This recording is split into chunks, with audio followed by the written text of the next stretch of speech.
Oh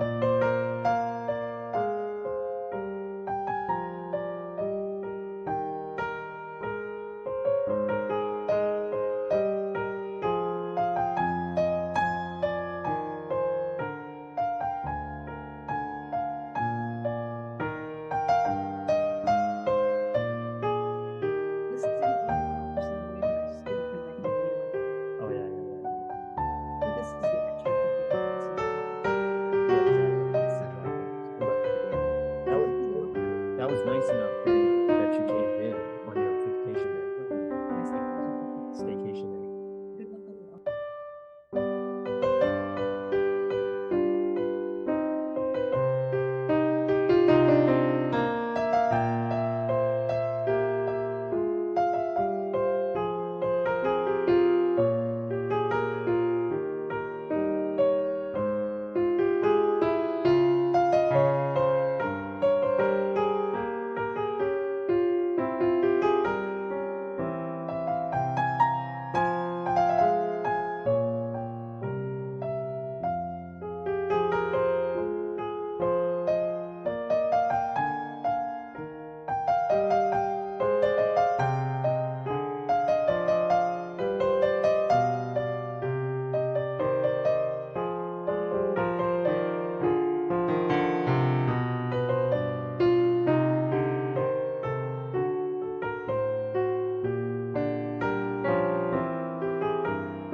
Flags. Start letter. Barbara, start letter. I pledge allegiance to the flag of the United States of America and to the republic for which it stands, one nation, under God, indivisible, with liberty and justice for all. Trustee Brunel, the landing knowledge. The Pacifica School District acknowledges that we gather on the unceded ancestral homeland of the Ramaytush Ohlone people. As guests, we humbly extend our gratitude to the Ramaytush Ohlone elders and community. We recognize that we benefit from living and working on their traditional homeland, and we affirm their sovereign rights as First People. As the original stewards of this land, the Ramaytush Ohlone understand the interconnectedness of all things and the importance of maintaining harmony with nature. Likewise, Pacifica School District commits to teaching our school community how to be responsible stewards of this land. Thank you. Barbara, would you take roll call? Yes, trustee Burdall, Here? trustee Burkini. Here. Trustee Doggett. Here. Trustee Patel. Here. Trustee Villalobos. Here. Thank you. The district visually records the audio portion of the meeting. All recordings are kept in the superintendent's office for 30 days and are available during that time period for inspection by members of the public on district equipment without charge. In-person speakers wishing to address the board on agenda or non-agenda items, please complete a request card with your name, address, and then item number and submit it to the board president or superintendent. You will be called to address the board. You may speak for up to 3 minutes. Virtual speakers wishing to address the board on agenda or non-agenda items, please submit your first and last name and the agenda item you wish to speak on in the Q&A area of the webinar. Please do not submit comments or questions in the Q&A area. You will be called to address the board. Your microphone will be unmuted and you may speak for up to 3 minutes. After you have spoken, your microphone will be muted. The board met in closed session regarding conference with legal counsel, anticipated litigation, significant exposure to litigation pursuant to Government Code 54956.9D2, 2 potential cases. The board voted 5-0 to settle 1 case. And we also met regarding conference with labor negotiator agency negotiator Heather Olson, Superintendent, Employee Organization, CSEA, California School Employees Association, Chapter 128. No action was taken. All right. Are there any questions regarding the minutes of June 15th?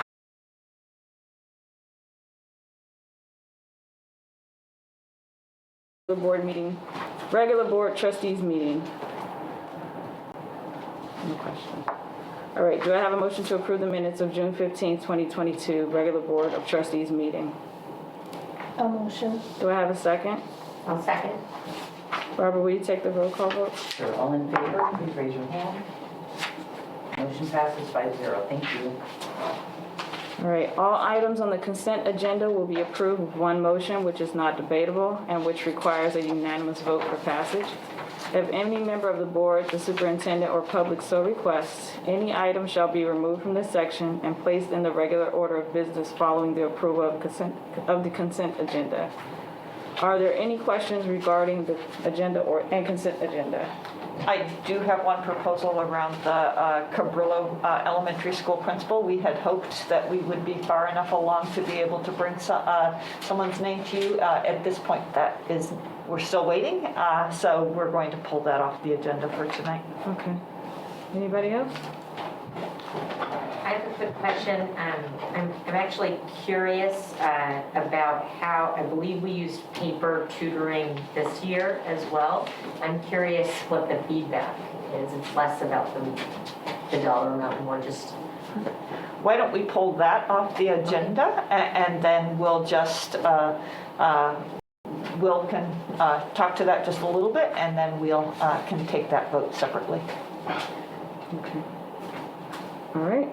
So we're going to pull up two items. Do I have a motion to approve the agenda and consent agenda, and we're pulling off the agenda The Cabrillo Elementary and off the consent agenda the contract for the paper tutoring. Okay. Do I have a motion to approve that with those two items? I'll make a motion to approve. And do I have a second? I'll second. Okay. Barbara, will you take the vote, please? Yes, all in favor, please raise your hand. Motion passes 5-0. Thank you. All right. So do we want it? We're going to go communications first, and then we'll get to the contract. All right. Speakers wishing to address the board on agenda items or non-agenda items, please submit your first and last name and the agenda item you wish to speak on in the Q&A of the webinar. Please do not submit comments or questions in the Q&A area. You will be called to address the board. Your microphone will be unmuted, and you may speak for up to 3 minutes. After you have spoken, your microphone will be muted. So we are going to start with LSEA.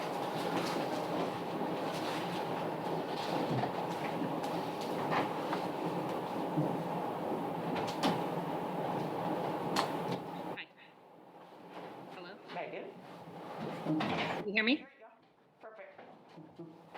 Earlier this evening, CSEA President Nicole Sayers and I came to address the board before their closed session meeting. I will repeat my comment here for the community to hear. I'm here tonight representing LSEA's support of CSEA. The district runs on the work of our CSEA employees. They truly keep the entire place running. Need help getting students across the street? Crossing guard. Need help with student Chromebooks?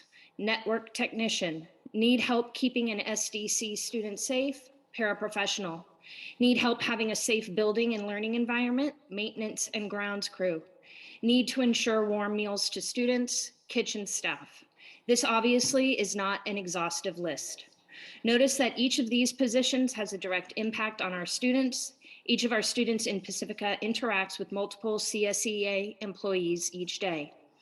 As you meet tonight in closed session, please figure out a way to manage the funds to pay these employees what they deserve. Recruiting and retaining is not simply an LSEA issue, it is a system-wide issue.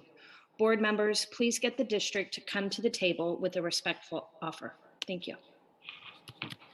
Thanks, Megan. Let's see, CSEA. Hello, my name is Nicole Sayers and I am the president of CSEA. Today I'd like to talk to you about negotiations. So far the district and CSEA have been working well together. We have written and agreed to several tentative agreements that will need to go to CSEA for approval and then be ratified by our members. We even came to an agreement on how we can print and distribute all of our new contracts for all of our members. So now we are at our last negotiation of the year, compensation. Compensation is always a tough one.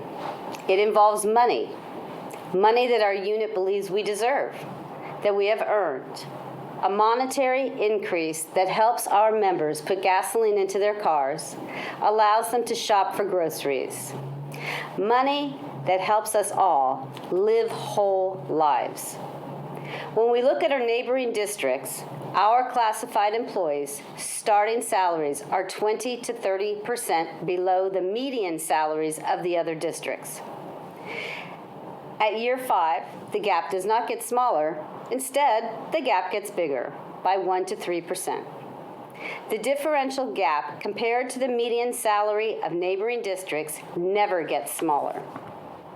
That being said, teachers, before their recent compensation settlement, had started about 20% under the median of other districts, but by their 5th year, the gap was only 8.5%.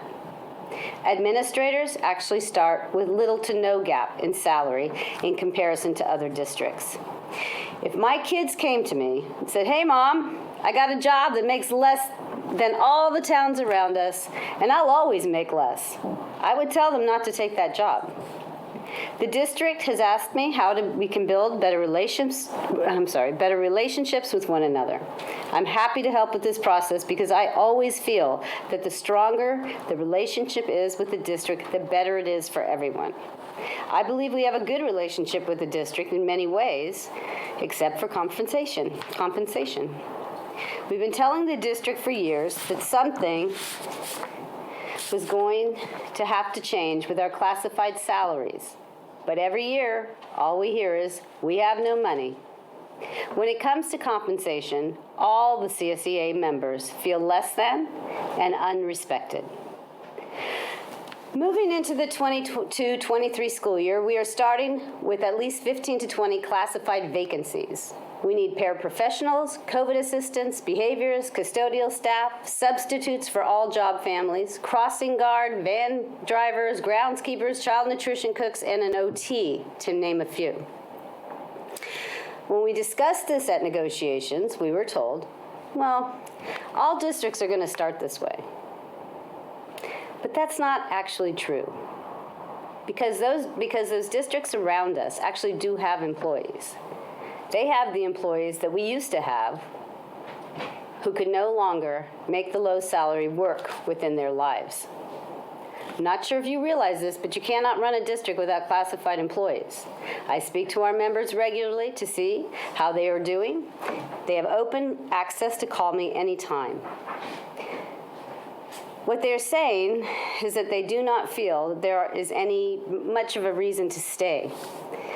You must remember Gerald Keller and Vis Ayala, the 2 groundskeepers who did not retire, but instead resigned after 7 years of service to our district. Not only were they underpaid, but they also had to deal with constant micromanaging, always being told what to do, never being told they were appreciated, and never told they did a great job. Unfortunately, I am hearing this story more often these days. We are asking the district for a fair wage increase for 140 employees who struggle daily to make ends meet and who have continued to be 3% of your entire school budget with total compensation. Let's lessen the gap between us and every other neighboring district's median salary range. Let me say it one more time. We are asking for a fair wage increase for 140 employees who only make up 3% of the entire school budget. Thank you for your time. All right, people wishing to address the board. We have Michelle Gray.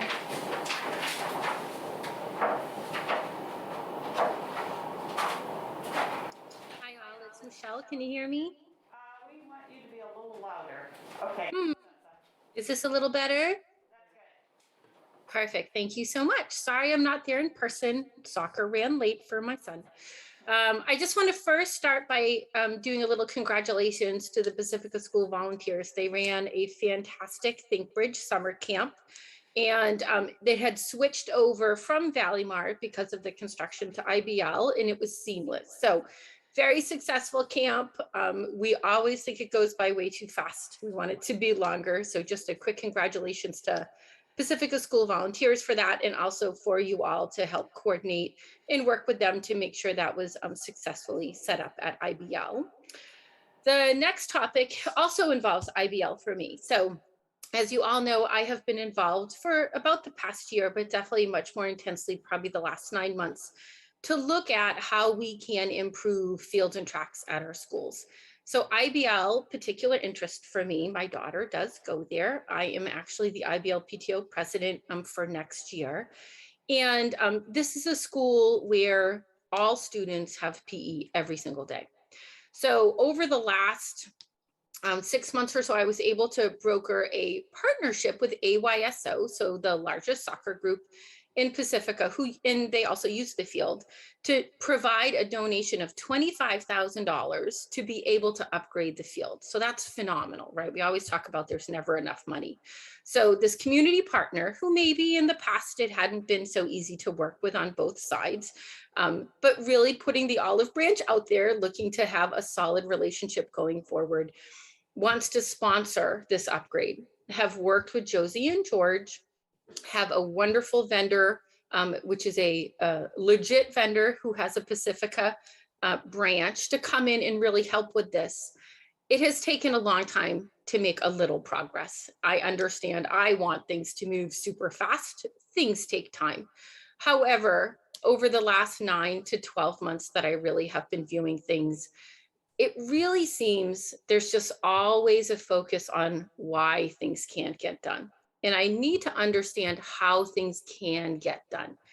Things are hard, right? It's hard to get stuff done, but saying now that there's so much work to do, it's hard for us to move forward and make progress because there's so much work, doesn't sit well with me, because you let the fields get in bad shape anyway. So now that it's such a monumentous task to move them up to a good shape, that shouldn't defeat moving forward. And baby steps, great, some progress, but not enough. So I really need to understand how PSD is going to be able to move forward, be able to harness this relationship with AYSO and upgrade these fields for IBL.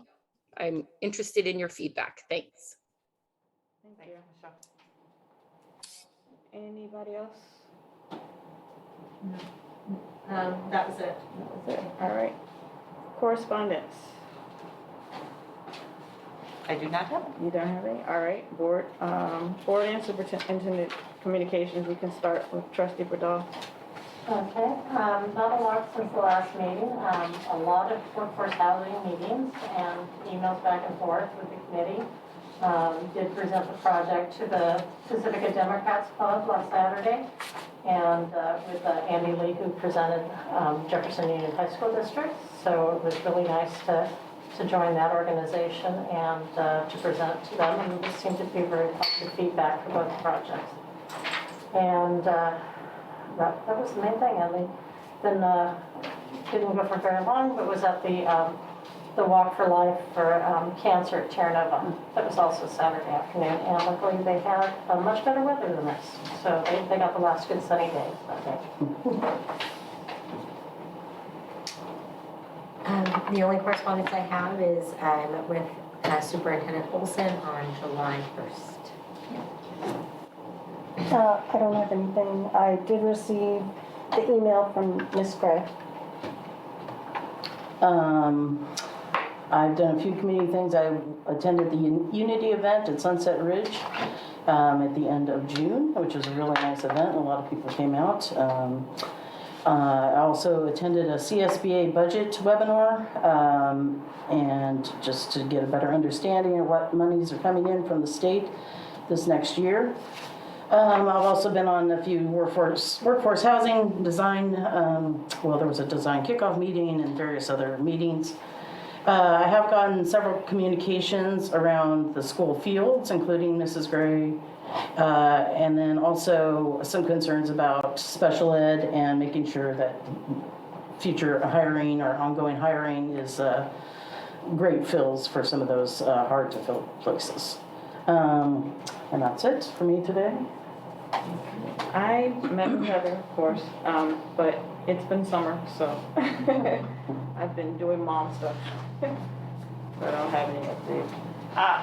Yesterday, I met, there was a meeting called by Mayor Mary Beer with the City of Pacifica, JUHSD Coast Pride regarding the recent break-in at the child care and the hate crime or the swastika, as well as the stealing of the pride flag at Oceana High School. A little bit more work is, Sue Beckmeyer, Mary Beer, represented the city. A little bit more work is being done around a joint message coming out, as well as we'll be looking at security measures around the child care classroom. And tomorrow I'll be meeting with the two leaders of the City of Pacifica Child Care. The district values the goals provided in our local control accountability plan, LCAP, and strategic plan.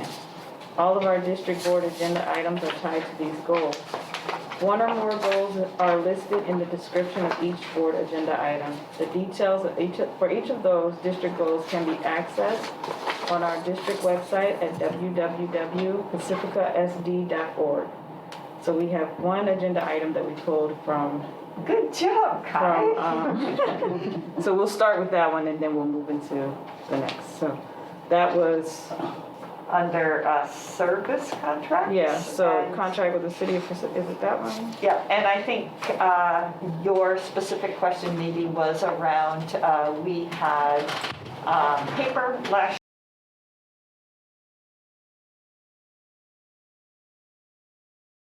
Have any like measurement of outcomes with that tutoring program? Yeah, we did. First there was informal feedback, and that was from teachers themselves and then from some of the families themselves, especially the families that we targeted that needed that outside of school at home tutoring service. They were very, very happy with it. They were actually asking if it was going to continue. As far as vary from school to school.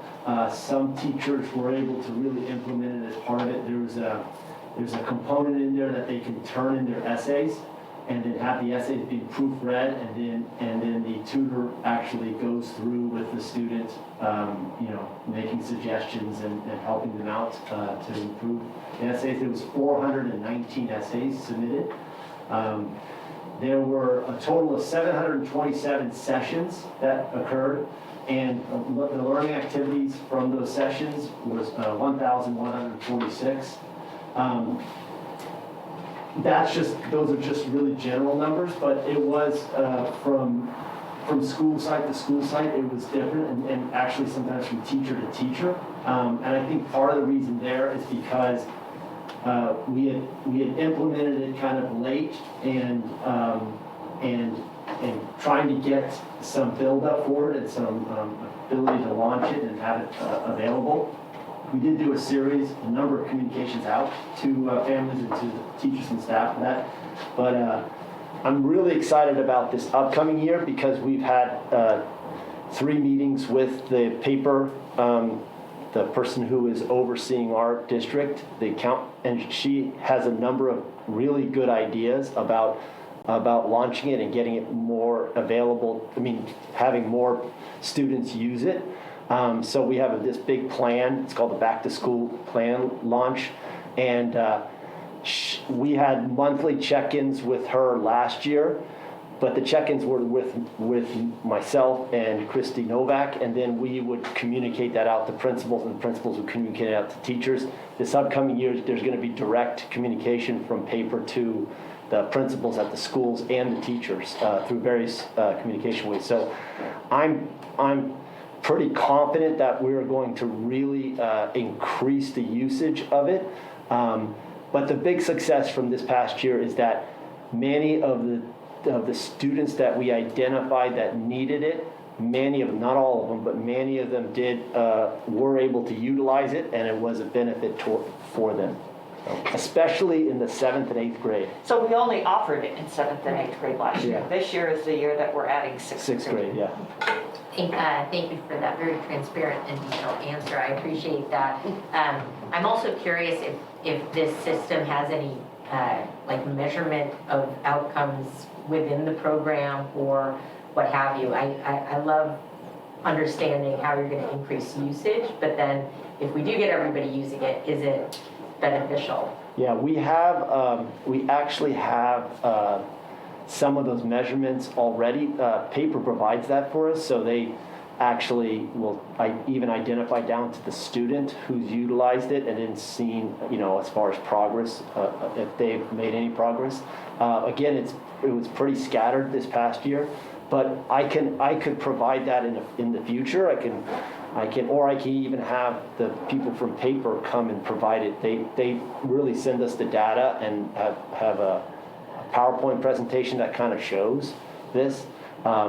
We can also follow it ourselves on their dashboard, on their platform, so that we can see that. That's the other component of it that we didn't utilize we could utilize more, we can do better at, is actually self-monitoring, like the teachers and the principals and the district staff could monitor more closely from the platform, and be able to see progress of those students, see effectiveness of the tutoring. Yeah, thanks. I was just interested on your perspective on the effectiveness of it. And Yeah. Let's go. Thank you. Do you have any other questions? All right, do we have a motion to approve agenda item 8C, service and consulting contracts? I'll make a motion. Do we have a second? One second. And Barbara, can you take the vote, please? Yes, all in favor, please raise your hand. Motion passes 5-0. Thank you. Next, we have a COVID update with Dr. Olson. Okay, we'll put the presentation up for us. Are you going to put it on that? Or going to? It's gonna be on the screen, but it'll be on both. Perfect, thank you, because Elizabeth can't see it on there. Yeah.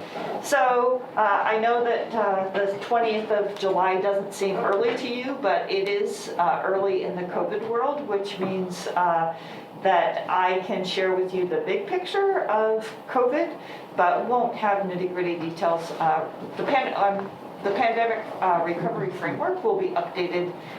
That's the document that the county takes all of the guidance and puts it together, and they have not done their latest update. So the guidance that I'm giving you is based on what was released in May, which is the guidance on changes. So, Will, could you put the presentation on the back?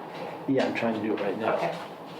So while he's doing that, is that we've had summer school, probably about 200 students total in the 2 different summer schools. Last week we had 1 positive case at the district office, but we've had about 2 cases per week, mostly students.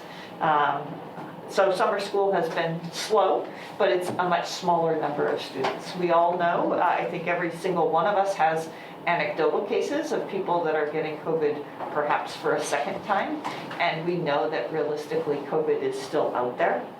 I'm having, it's not mirroring it for some reason. Not mirroring, okay. So, I mean, I can try to hold this one here and see if it Can you share it? and see if I can mirror it here. I'll talk a little bit while we're trying to get there. I put together 4 or 5 slides. Essentially, there is a new document out there that's called Public Health Guidance for K-12 Schools to support safe in-person learning for the 22-23 school year. I mean, it's just like this huge document. But if we look at big picture, the biggest change is that the state is no longer going to support the PCR testing or the surveillance testing. There's going to be a shift from PCR testing to rapid antigen testing. The over-the-counter tests are really very readily available. People can get it from their insurers. They can get it from the federal government. We provide them, we'll be providing them. So the over-the-counter tests are going to be more of what's going to happen, as well as the professional version of the Binax tests that we can do at school. The other piece is that the workplace is subject to Cal OSHA guidelines, where the students and what happens in school is subject to California Department of Public Health guidelines. Those are getting closer and closer together. They're still not an exact overlay, but I would expect by the time that school starts, they will be aligned. They're not now because they're two separate entities, but just know that. And then we will communicate to students, parents, and staff about the measures in place. It's not going to be much different than what was in place last year. Okay, if you wouldn't mind moving forward. And like I said, the San Mateo County's pandemic recovery framework will be updated this summer. So Elizabeth can't see it right here. So can I move you guys over here? Sure. And then we'll change this over here. I'm going to see if I can share it back here. How's that? Feel better? Yeah. Thank you. Thank you for your flexibility. Okay. Oh, there he goes. Sorry, I Oh, there we go. All right, good move. Sit anywhere you want. Okay, next slide, please. Sorry.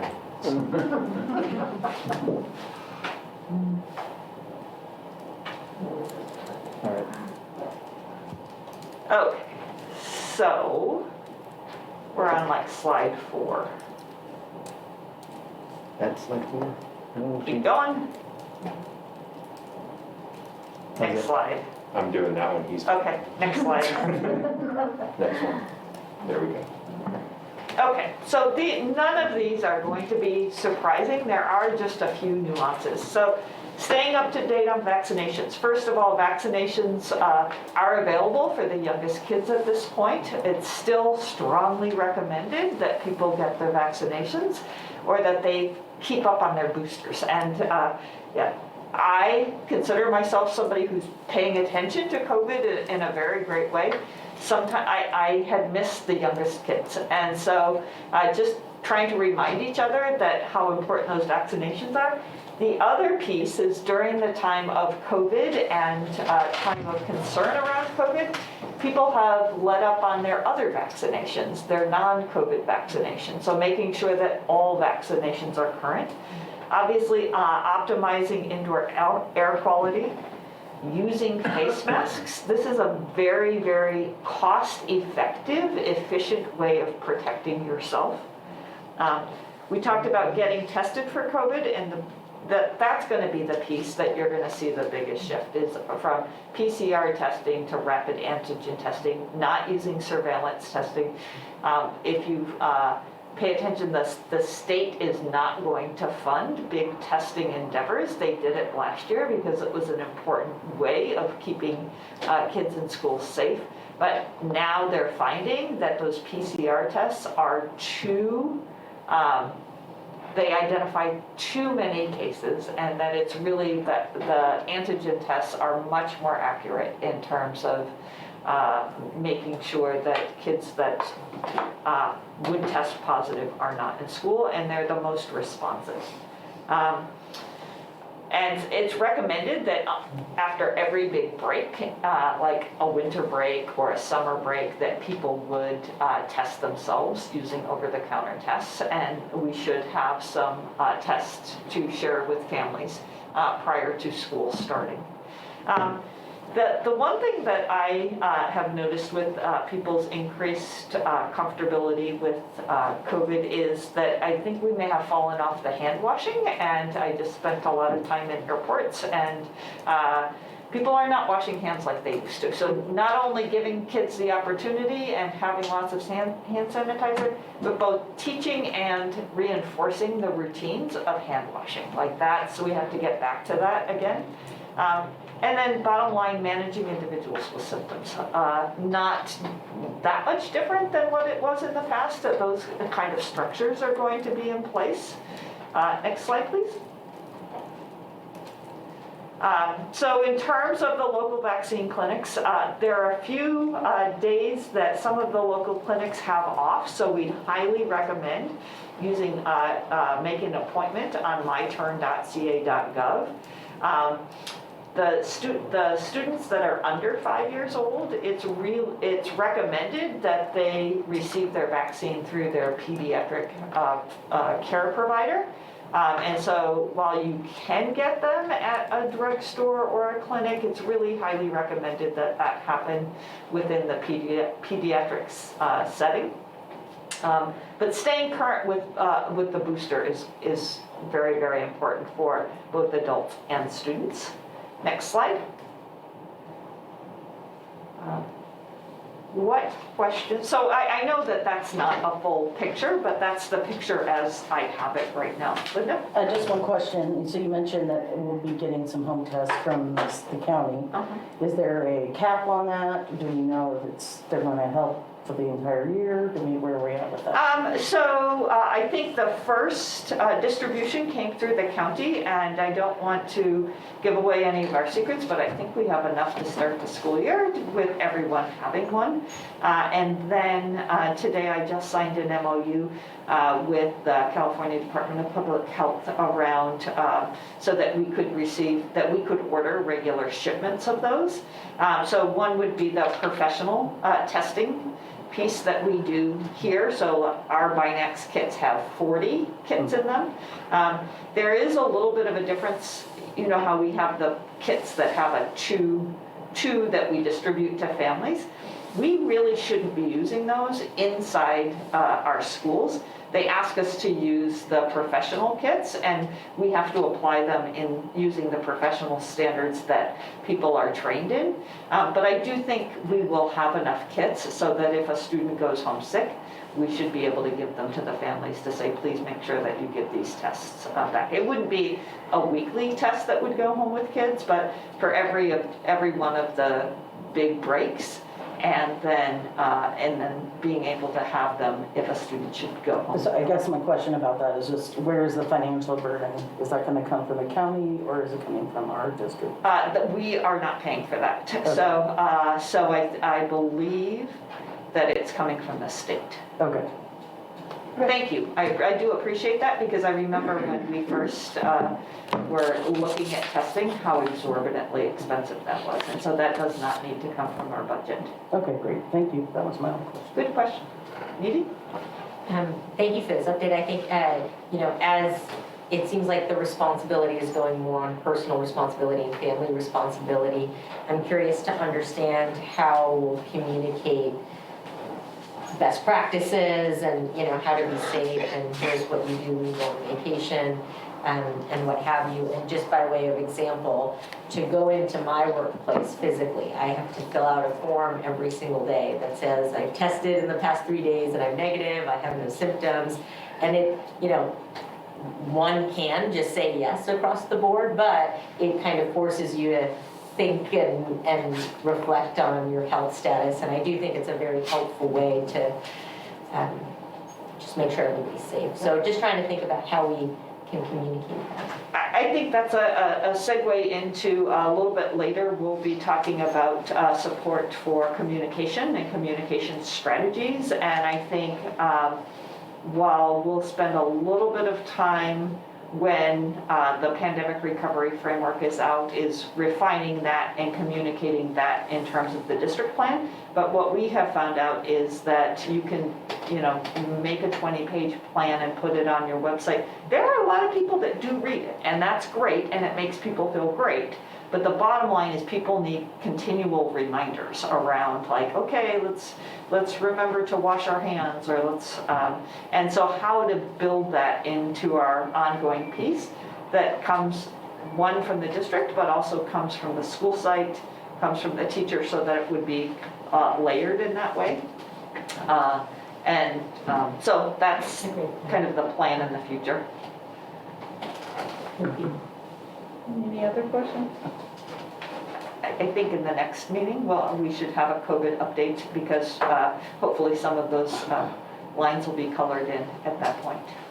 And we're still a week before school starts at that point. This was just information. Just information. All right. Adoption of the 2022-2023 Local Control Accountability Plan, LCAP. Goal, LCAP 1, 2, 3, Operations and Governance. Mr. Lucy. All right, so you're probably wondering, didn't we already approve this? Yeah, we did.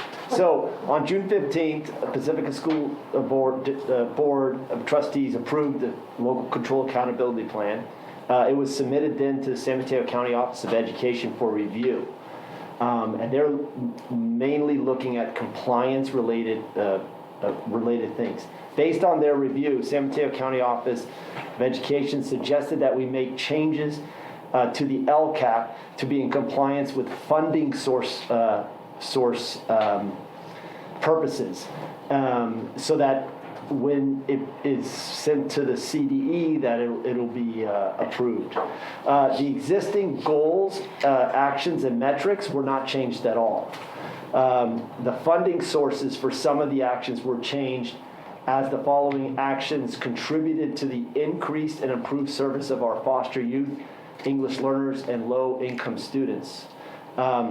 So in the memo, it lists the approximately 10 actions that were where the funding sources was changed either partially or completely, so that it reflected the impact that particular action would have on foster youth, English learners, and low-income students. So this new LCAP really just reflects those changes that were made to the funding sources of those actions. So again, it's this time I'm asking for a recommendation for reapproval of this LCAP. Also, what was submitted yesterday, was linked yesterday, was the supplement to the annual update, which was presented in February and was an informational item, was not actually approved in February, needs to go hand in hand with this LCAP, since it qualifies as the annual update component of the LCAP. Any questions?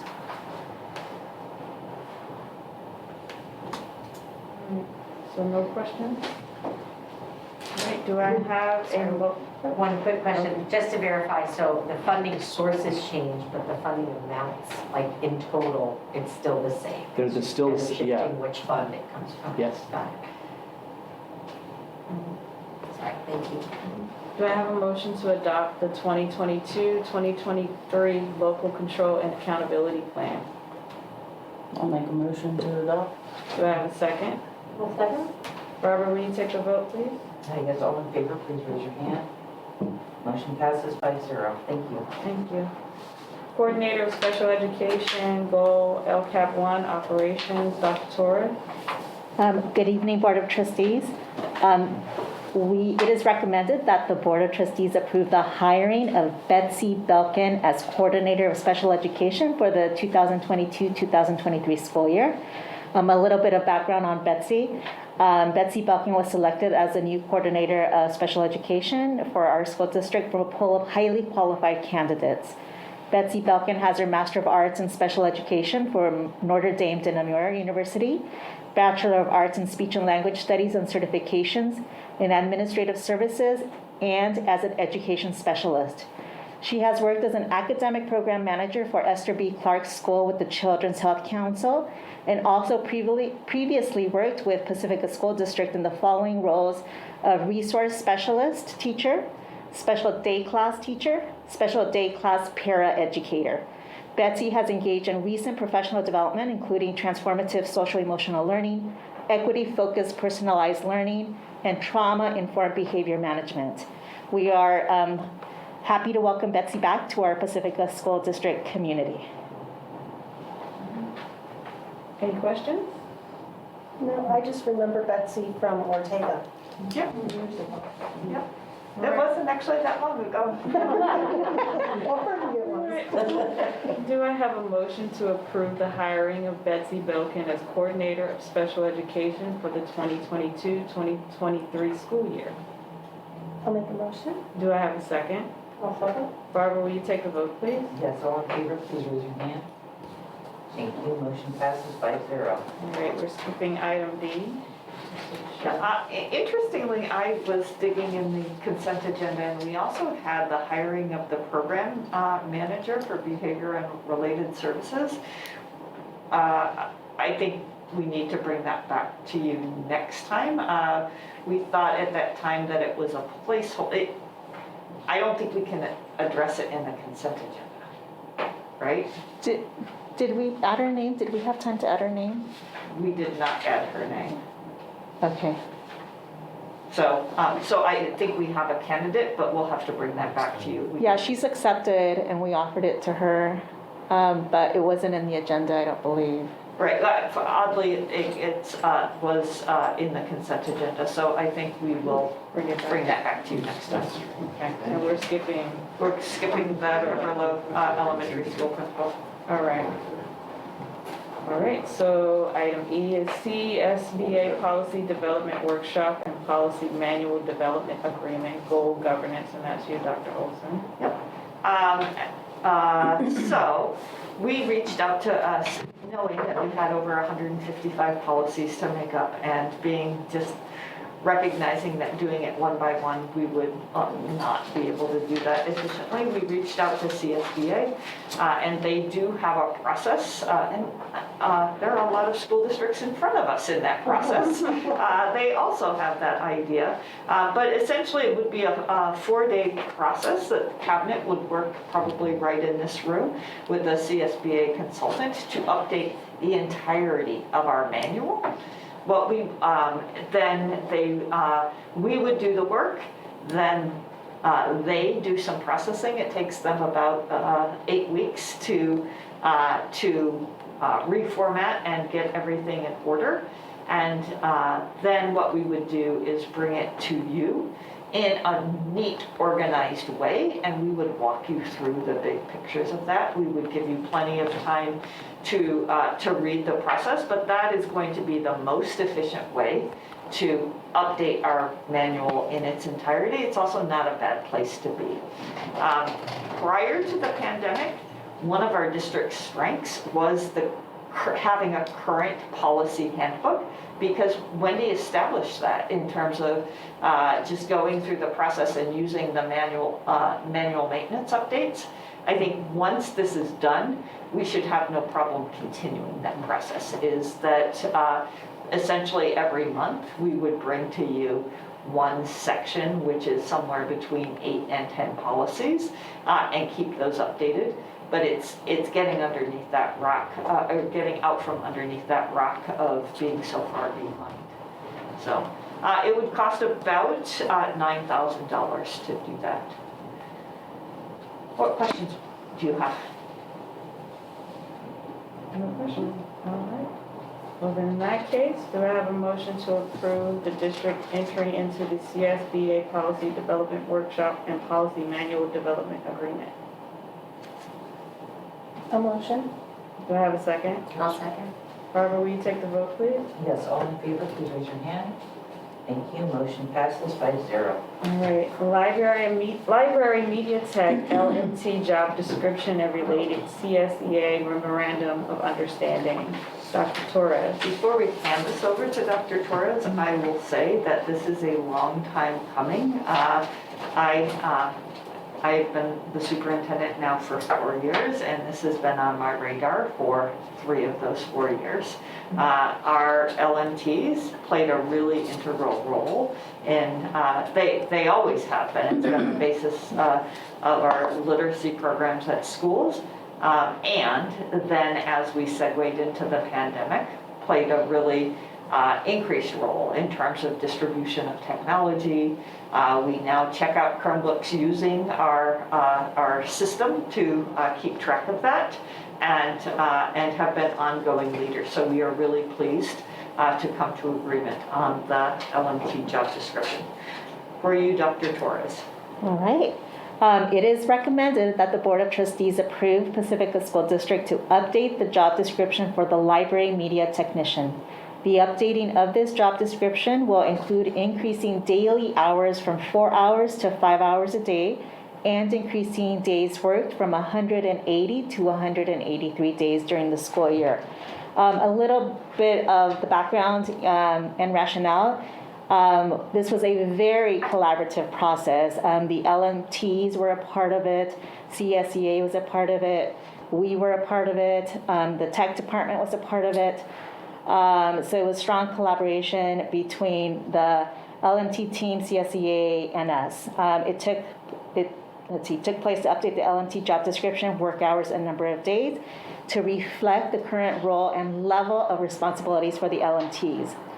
As part of this collaboration, CSEA and PSD agreed on an MOU with the following agreements. Part of that agreement was the update of the job description, increasing the work days, increasing the hours, and also there was a situation with one employee that we also made an agreement as part of the MOU. The updated job description and copy of the MOU are attached for review and approval. Have any questions regarding this? Right, do I have a motion to approve the update of the library media tech job description and related CSEA memorandum of understanding? All motion to approve? Do I have a second? I'll second. Barbara, will you take the vote, please? Yes, all in favor, please raise your hand.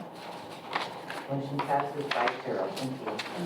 Agreement for support of communications during the 2022-2023 school year, and this is Go Operations, and Dr. Olson. As you know, one of my primary goals is improving communications, not just the frequency and the length of them, but how they land.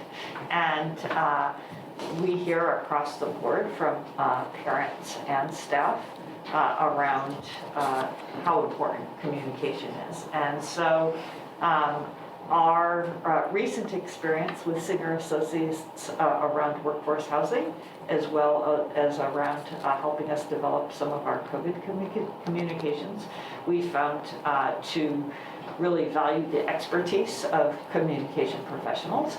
And so we would like to enter into a contract of support that would be high-level strategic planning of communications, laying out a year-long plan of communications, and then support in terms of the development of refining the messages, as well as helping, just making sure that they are clear and concise and helpful to families, and so to families and staff. And so I would ask you to for your support in approving a contract with Singer Associates. It is on a time as charged basis. They expect initially for the first few months that it would probably be about $5,000 per month. And it really would be dependent on the amount of time that their employees are working on that project, but it would not typically be more than $5,000 per month.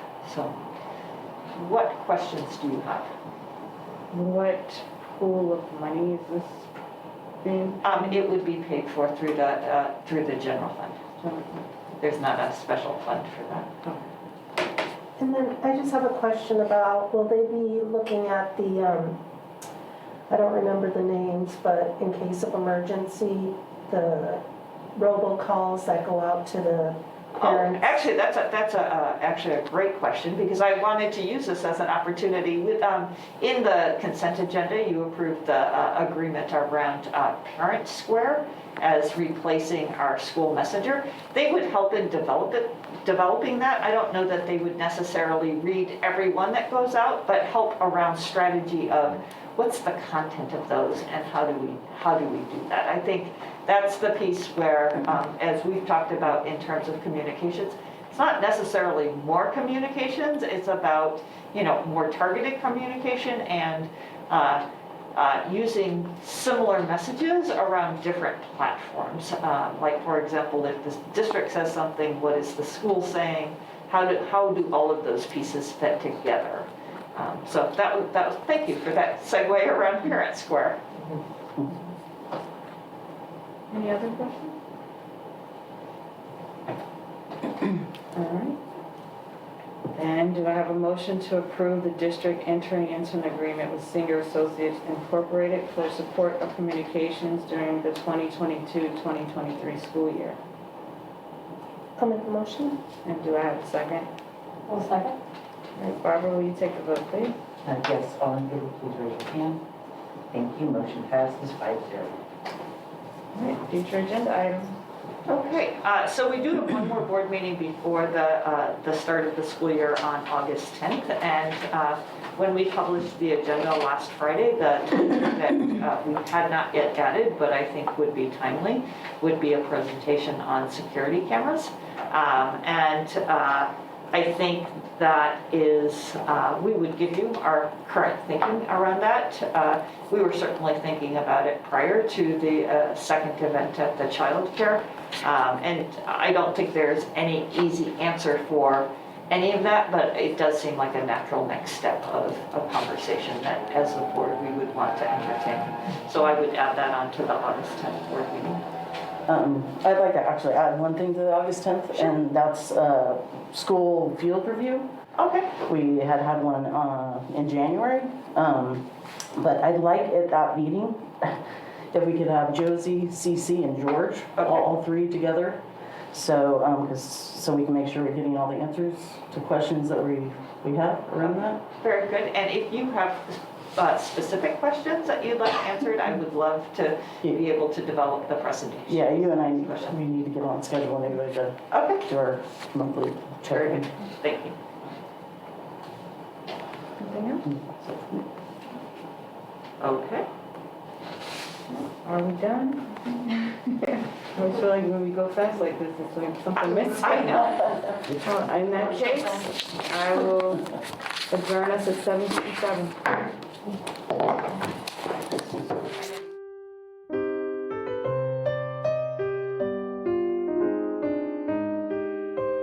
Record